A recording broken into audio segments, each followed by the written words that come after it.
Hi, it's Roger Pine from Holistiplan. I've got two features that are showing up in our latest release that I wanted to show you. This will be real quick. First is the new tax report layout.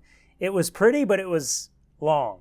And so what we did was kept the pretty and made it less long. So what you'll see is we've pushed a lot of that information into two columns now, so it just takes up a heck of a lot less space.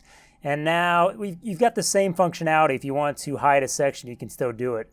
It's got this cool effect where it kind of brings over, it kind of rearranges the tiles as you add or remove sections. So that's nice. So yeah, tax report, same information's all there. It's just going to be more compact. So it should print in, say, 2 pages instead of 5 pages. The second thing I want to show you is at the bottom of scenario analysis, you will see a new pair of rows here. That is your Affordable Care Act premium tax credit. And basically it's going to say if this given scenario is within that range of incomes that are eligible for that premium tax credit. This is one of those credits that if you're like $1 over, it's all gone.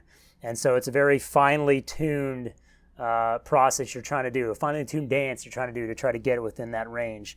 You'll notice it's not just as simple as what is the filing status plus the income, because there's other pieces that factor into eligibility for this tax credit. One, where does this client live? If they live within the lower 48 states and Washington, D.C., there's one, remember it's based on the poverty line. The poverty line for that region is one number. If you are in Alaska, it's another number. If you're in Hawaii, it's another number. So there's 3 regions that impact the bracket, the range for this credit. And where is that set? That's set on the household screen. Remember when we rolled out households, we said this will allow us to capture information that's not in the tax return, but is still valuable from a planning perspective.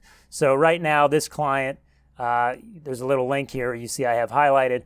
I can go into the household screen and I can change where they live. Really not a factor unless you're in Alaska or Hawaii. It's by default going to assume you're in the lower 48 states. The other important piece is the household size. So that is the taxpayers plus any dependents. By default, you're only going to have the 2 taxpayers because to date we have not been reading in the dependents. So if you've got a household of 3, 4, 5, 6, 7, 8, whatever, you're going to have to go into that household screen. The link is here on the page, and add people, add clients to that household. And so just be careful, just because you see a number here that says, okay, yeah, 16,000 to 64,000, that's based on certain assumptions that you may have to go in and tweak if that doesn't reflect the household you're dealing with. But yeah, this is a big one. I think the ACA premium tax credit, I've had a couple cases with my clients where we were able to kind of look at it and secure that for them, and it's big money. So it's worth incorporating into your tax planning for sure. Now it is in the scenario analysis screen.